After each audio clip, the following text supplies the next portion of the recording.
នេះជារបៀប search ទិន្នន័យនៅក្នុងកម្មវិធី Excel បាទដែលអ្នករៀនអ្នកធ្វើការភាគច្រើនចង់បានហើយក៏មានអ្នកសួរច្រើនដែរបាទរបៀប search បែបហ្នឹងបាទដំបូងគឺយើងមានទិន្នន័យរបស់យើងនៅក្នុង sheet ទី1បាទទិន្នន័យរបស់យើងហ្នឹងមានដូចជា product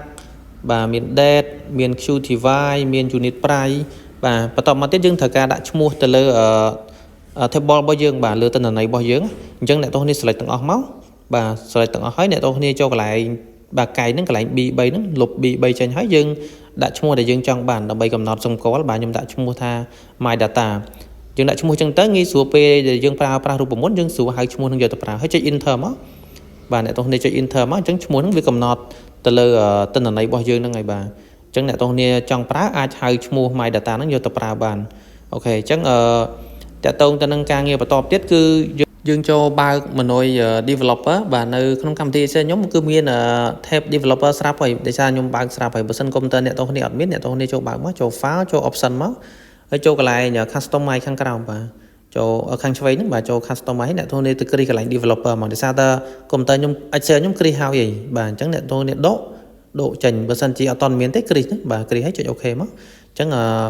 tab developer ហ្នឹងវា load មកហើយបាទបន្តមកទៀតអ្នកទាំងគ្នាត្រូវការបាទកន្លែង header នេះយើង copy មកបាទ product date ហ្នឹង copy មកហើយកន្លែង search យើងសរសេរមកដាក់កន្លែងណាក៏បានដែរអញ្ចឹងកន្លែង search ខ្ញុំគ្រាន់តែសរសេរចូលធម្មតាទេកន្លែង B3 ហ្នឹងណាហើយកន្លែងដែលយើង search text box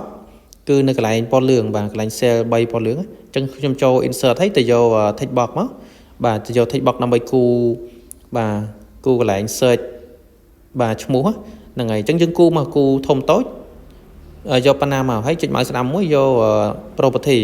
បាទកន្លែង link cell ហ្នឹងគឺជាទីតាំង text box របស់យើងដាក់កន្លែងណាអញ្ចឹងទីតាំង text box របស់យើងគឺនៅ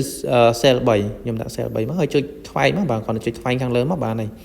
ហើយកន្លែង design mode ហ្នឹងយើងឈប់គូហើយយើងឈប់ធ្វើការអញ្ចឹងយើងដកចេញមកចុចលើវាមកយើងដកចេញហើយអ្នកទាំងនេះអាចសរសេរចូលបានឃើញទេបាទប៉ុន្តែត្រូវ design mode ត្រូវចុចវាដកវាចេញសិនណាបាទបន្តមកទៀតយើងចាប់ផ្ដើមដាក់រូបមន្តចូលបាទយើង search បានហើយអញ្ចឹងរូបមន្តយើងប្រើរូបមន្ត filter បាទសម្រាប់ Excel ឆ្នាំ2021ឡើងបានមានបាទចុច filter ហើយយើងទៅ select ឈ្មោះរបស់យើងដែលយើងកំណត់មិញបាទឈ្មោះ my data អញ្ចឹងកន្លែងហ្នឹងអ្នកទាំងគ្នាដាក់ filter ហើយបាទទៅទាញឈ្មោះរបស់យើងមក my data មិញហ្នឹងបាទទៅសេ my data ហើយគឺ bis 1បាទយើងដាក់រូបមន្ត is number បាទដាក់រូបមន្ត is number មកអញ្ចឹង is number search យើងចង់ search បាទមានរូបមន្ត search មួយទៀតបាទយើង search នៅកន្លែងណា search នៅកន្លែង text box របស់យើងគឺ C3 បាទទីតាំង cell 3បាទ C3 គឺ bis 1ហើយយើងទៅ